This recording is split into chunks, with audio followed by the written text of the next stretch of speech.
శ్రీమాత్రే నమ. జయ గురు దత్తాత్రేయ నమ.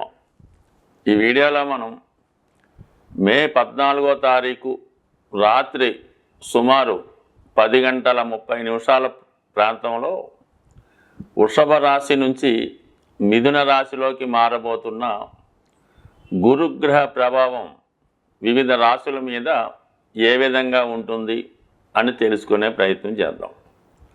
మే 15వ తారీఖున మిథున రాశిలోకి ప్రవేశించబోతున్నటువంటి గురుగ్రహం మరి సింహరాశి వారికి 11వ స్థానంలోకి రావడం జరిగింది. ఇది ఒక విధంగా చెప్పాలంటే ఈ సింహరాశి వారికి ఇప్పుడు ఉన్నటువంటి అష్టమ శని ప్రభావాన్ని నుంచి తగ్గించే విధంగా గురుగ్రహ అనుగ్రహం ఈ రాశి వారికి రావడం జరిగింది. గురువు ఐశ్వర్యానికి, ధనానికి, సంతానానికి కారణం అవుతూ ఉంటాడు. అటువంటి గురువు లాభస్థానంలో ఉంటే ఇంకా మనకి ఒక కుబేరుడు లక్ష్మీదేవిలాగా మన ఇనపెట్లో ఉంటే ఎలాగుంటుందో ఇప్పుడు ఈ రాశి వారికి అన్ని రకాల సౌకర్యాలు, సంపద కలిగే అవకాశం ఉన్నది.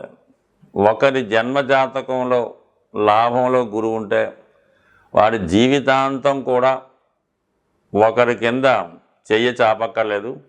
ఎప్పుడు అప్పర్ హ్యాండ్గానే వాడి జీవితం వెళ్తూ ఉంటుంది. వాడి వయసుతో పాటు సంపద కూడా పెరుగుతూ ఉంటుంది. అలాగే వాళ్ళకి సహాయం చేసే వాళ్ళు కూడా అలాగే ఉంటారు. అంటే మంచి సంతానం కలుగుతుంది, మంచి అల్లుళ్ళు వస్తూ ఉంటారు. మరి ఇప్పుడు 11వ స్థానంలో గురువు వచ్చాడు కాబట్టి గురువు యొక్క కారకత్వాలైనటువంటి ముఖ్యంగా సంతానం మీకు అనుకూలంగా ఉంటారు. వారి యొక్క సహాయ సహకారాలు మీకు లభిస్తాయి. అలాగే ధన సంపద కలుగుతుంది. మంచి విషయాలు తెలుసుకుంటారు. ముఖ్యంగా మీలో ఉన్నటువంటి జ్ఞానాన్ని పెంచుకుంటారు. ఒక మంచి గురువు లభించడం ద్వారా మీలో ఉన్నటువంటి అజ్ఞానాన్ని తొలగించుకొని జ్ఞానవంతులుగా మారే అవకాశం ఉంది. అంటే ఇది విద్యార్థులకి చాలా అనుకూలంగా ఉంటుంది. మరి మీరు ఈ సంవత్సరంలో ఎటువంటి కాంపిటేటివ్ ఎగ్జామ్స్ రాసినా, ఉన్నత విద్యలో ప్రవేశించాలని ప్రయత్నం చేస్తున్నా, ఎస్పెషల్లీ సింహరాశి వారికి ఈ గవర్నమెంట్ సర్వీస్ మీద ఎక్కువ ఇంట్రెస్ట్ ఉండడం జరుగుతూ ఉంటుంది. అటువంటి వారు ఈ మే 15 నుంచి ప్రారంభమయ్యే ఎగ్జామ్స్ లాంటివి ఏమన్నా బలంగా ప్రయత్నం చేస్తే కంపల్సరీగా మీరు ఈసారి ఒక గవర్నమెంట్ అధికారిగా మీ యొక్క అర్హత సాధించే అవకాశం ఉంది. అది సివిల్స్ అవ్వచ్చు, గ్రూప్ 1 అవ్వచ్చు, స్టేట్ గవర్నమెంట్ అవ్వచ్చు, ఏదన్నా సరే ప్రభుత్వ సర్వీస్లో ప్రవేశానికి అనుకూలత ఉంటుంది. దాని తర్వాత కొత్తగా మీరు ఏదన్నా ఒక సంస్థ ప్రారంభించాలన్నా, అది విద్యా సంస్థ కానీ, ఆధ్యాత్మిక సంస్థ కానీ, ఒక రాజకీయ పార్టీ కానీ స్థాపించాలనుకుంటే ఈ సమయంలో దాన్ని నిరభ్యంతరంగా స్థాపించవచ్చు. దానికి ప్రజల సహకారం ఉంటుంది, అధికారులు, మేధావుల సహకారం కూడా ఉంటుంది. సో ఈ విధంగా మీకు గురువు సహకరించే అవకాశం ఉన్నది.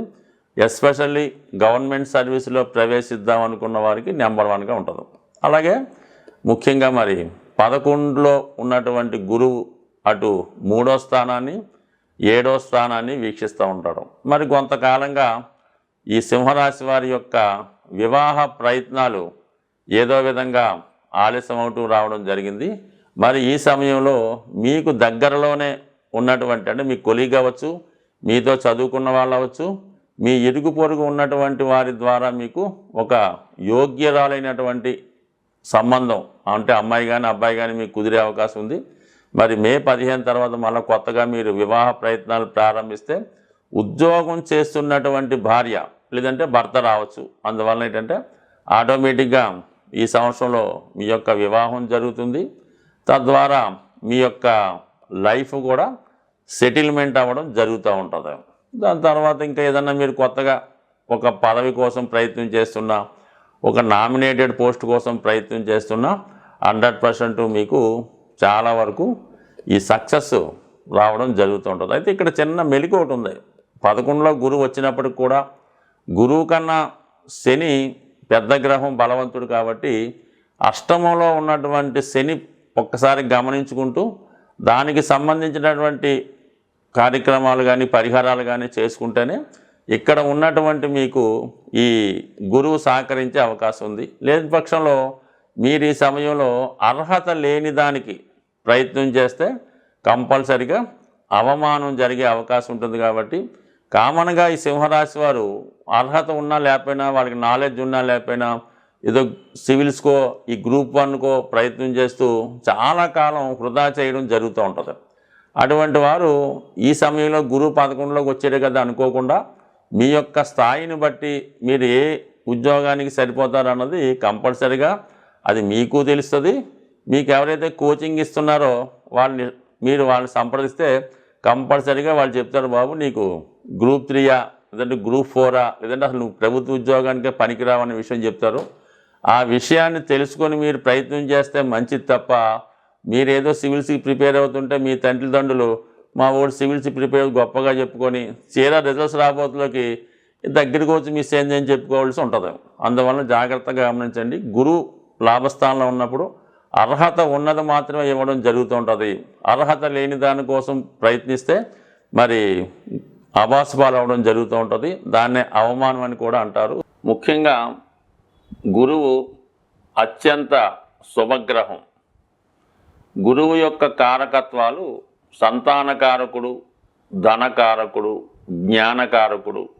అలాగే మనం గత జన్మలో చేసుకున్నటువంటి పుణ్య ఫలితాన్ని ఈ జన్మలో మనకు అందించే ప్రయత్నం గురుగ్రహం వల్లే జరుగుతూ ఉంటుంది. మనం ఈ జన్మలో చేసుకున్నటువంటి పుణ్య కార్యక్రమాలు, ధర్మ కార్యక్రమాలు అన్నీ కూడా గురువు మనకి వేరే రూపంలో అనుగ్రహించడం జరుగుతూ ఉంటుంది. అలాగే గురువు ఒక శుభగ్రహ రాశిలోకి ప్రవేశించినప్పుడు ఆ శుభగ్రహం యొక్క రాశి ఫలితాలను కూడా కలిపి మనకి అందించడం జరుగుతూ ఉంటుంది. మరి ఇప్పుడు గురువు ప్రవేశిస్తబోతున్నటువంటి మిథున రాశి అది బుధుని యొక్క స్వక్షేత్రం. బుధుడు ఒక విద్యార్థి లాంటి వాడు అన్నమాట.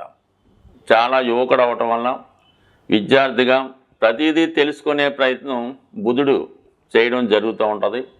అలాగే విద్య, ఉన్నత విద్య, టెక్నాలజీ బుధుడు కారకత్వాల్లో ఉంటాయి.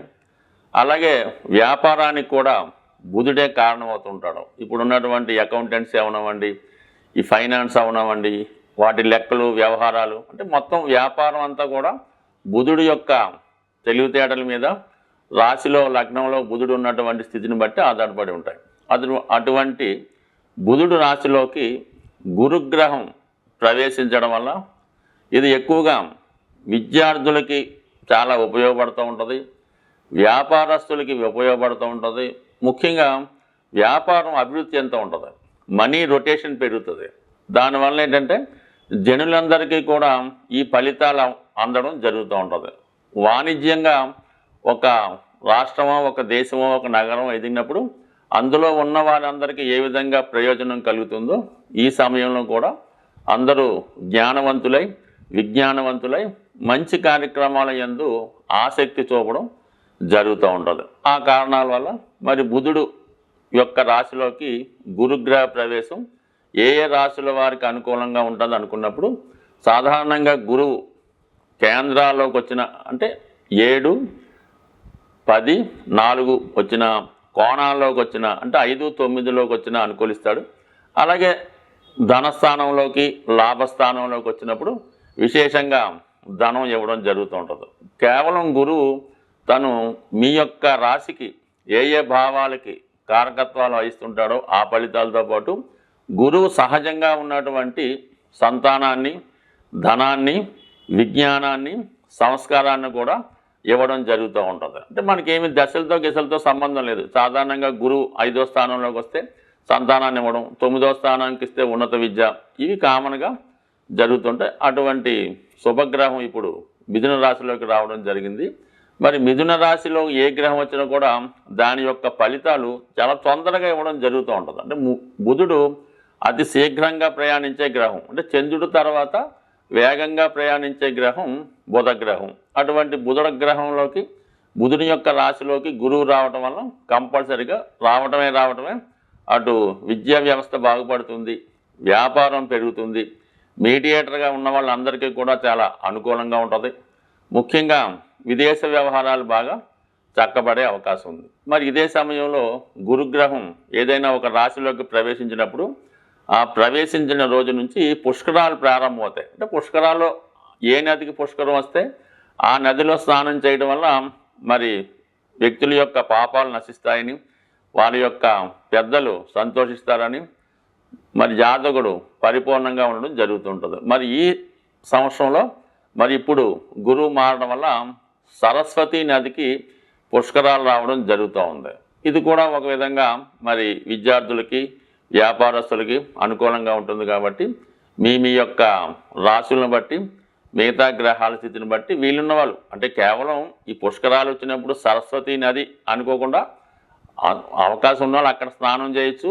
లేని వాళ్ళు ఆ 12 రోజుల్లో ఏదో ఒక పుణ్య నదిలో కూడా మనం స్నానం చేసినా ఆ ఫలితం మిగతా వాళ్ళందరికీ కూడా రావడం జరుగుతుంటుంది. కాబట్టి ఇది ఒక రెమెడీ లాగమాట. మనం ఏదన్నా గురుగ్రహం అనుగ్రహం కావాలంటే ఈ పుష్కరాలు జరిగే సమయంలో నదీ స్నానం చేయడం వల్ల జాతకుడి యొక్క పుణ్యం మరింత బలమై జాతకుడు ఇంకా ఆరోగ్యంగా, ఐశ్వర్యంగా, ఆనందంగా ఉండే అవకాశం ఉంటుంది.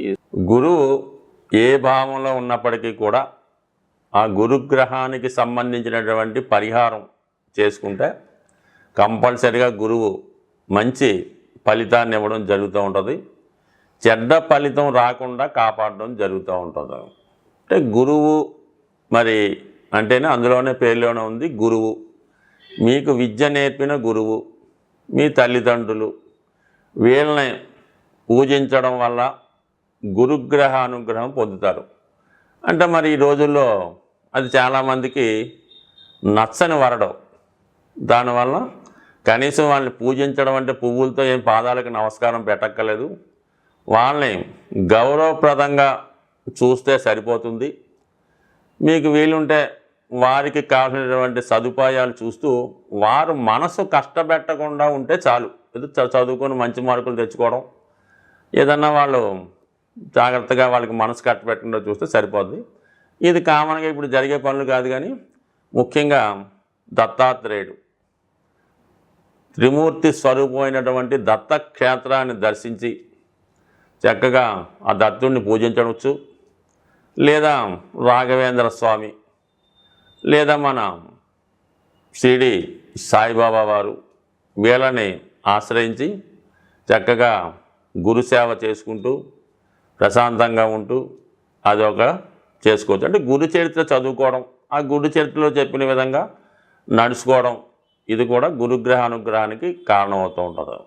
వీటన్నిటికన్నా ది బెస్ట్ ఏంటంటే ఏదైనా గురువారం రోజు గోశాలను సందర్శించి అక్కడ ఆ గోశాలని శుభ్రంగా తుడిసి అక్కడ ఉన్నటువంటి చెత్తా చెదారం తొలగించి దోమలు ఈగలు రాకుండా ఆ గోవుకి ఏదైనా మంచి ఫ్యాను, కూలరో ఏర్పాటు చేసి ఆ గోవుకి శుభ్రంగా ఏదో కూలరో ఫ్యానో ఏర్పాటు చేసి సంవత్సరం కోసారన్నా ఆ గోరక్షణ చేయడం వల్ల, గోవుకి శుభ్రంగా స్నానం చేయించడం వల్ల, గోవుకి అనేక రకాల పదార్థాలు ఏమి అక్కర్లేదు కానీ చక్కగా పచ్చగడ్డి పెట్టడం వల్ల మీకు విద్య కావలసిన వాళ్ళు పచ్చగడ్డి పెట్టండి, ధనం కావలసిన వారు తోటకూర పెట్టండి, అలాగే ఆరోగ్యం కావలసిన వారు నానబెట్టిన శనగలు పెట్టండి. సో ఏది పెట్టినా మంచి ఫలితం ఇవ్వగలిగేది గురుగ్రహానికి చాలా మంచి రెమెడీ మన ఈ గోసేవ. దీని అన్నిటికన్నా అన్ని గ్రహాలకి మంచిగా చేసే ఒక రెమెడీ ఏంటంటే మీరు అంటే ఇంక మన చేత కాదు, ఇంకా మొత్తం అన్ని ఇబ్బందులు మనకే ఉన్నాయి, అటు భార్య విడిచిపెట్టింది, తల్లిదండ్రులు తరివేశారు, అప్పులోళ్ళు ఇబ్బంది పెడుతున్నారు, కట్టుకోవడానికి సరైన బట్ట కూడా లేదు అనుకున్నవారు మీరేం చేస్తారంటే ఏదైనా ఒక టెంపుల్లో చక్కగా మకాం అక్కడికి మార్చేయండి. ఆ టెంపుల్లోనే పడుకోవడం, పొద్దున్నే 4 గంటలు లెగిసి శుభ్రంగా టెంపుల్ని శుభ్రంగా తుడిసేసి వచ్చిన పూజారి గారికి సహాయం పడుతూ వచ్చిన భక్తులకి ఏదో దారి చూపించడం, వాళ్ళకి పూజలో సహకరించడం చేస్తూ కేవలం ఆ గుడిలో ప్రసాదం మాత్రమే తింటూ ఒక వారం రోజులు ఈ విధంగా చేయడం వల్ల జన్మ జన్మల దరిద్రం తీరిపోతూ ఉంటుంది అన్నమాట. అంటే మీకు మన ఊర్లో గుడి అనుకోండి, సిగ్గుపడవచ్చు, ఏం పర్లేదు, మీరు వేరే రాష్ట్రమైనా వేరే దేశమైనా లేదు కొద్దిగా దూర ప్రాంతంలో ఉన్న గుడైనా చక్కగా ఆ గుడిలో సేవ చేసి ఆ నైవేద్యాన్ని స్వీకరించి చాలా మరి అంటే అక్కడ కూడా కొంత నియమంగా ఉండాలి. కొంతమంది ఆ గుళ్ళో పడుకొని గుళ్ళో చేస్తూ రాత్రి మందు కొడుతుంటారు. అలా కాకుండా చాలా జాగ్రత్తగా ప్రశాంతంగా పవిత్రంగా ఉండడం వల్ల చాలా మంచి ఫలితం రావడం జరుగుతూ ఉంటుంది. ఇది ఒకసారి చేసి చూడండి. మరి ఈ మధ్యనే ఒక గురువుగారు నాకేం చెప్పారంటే, మనకి శ్రీశైలంలో కొన్ని ఆశ్రమాలు ఉంటాయి. ఋషులు లాంటి వాళ్ళు ఆశ్రమాలు చేసుకుని వచ్చిన వాళ్ళకి భోజనాలు పెడుతుంటారు. అటువంటి ఆశ్రమంలో కూడా మీరు అంటే ఇటువంటి ఇబ్బందుల్లో ఉన్నవాళ్ళు అక్కడ ఆశ్రమంలో చేరిపోయి వాళ్ళకేం డబ్బులు కట్టక్కర్లేదు, అక్కడ ఆశ్రమంలో సేవ చేస్తూ అక్కడ ఉన్నటువంటి మిగతా వాళ్ళకి సేవ చేస్తూ వాళ్ళు పెట్టింది తింటూ ఒక వారం రోజులు ఉన్నా కూడా ఎటువంటి ఇబ్బంది అన్నా పోయే అవకాశం ఉంటుంది. స్వస్తి.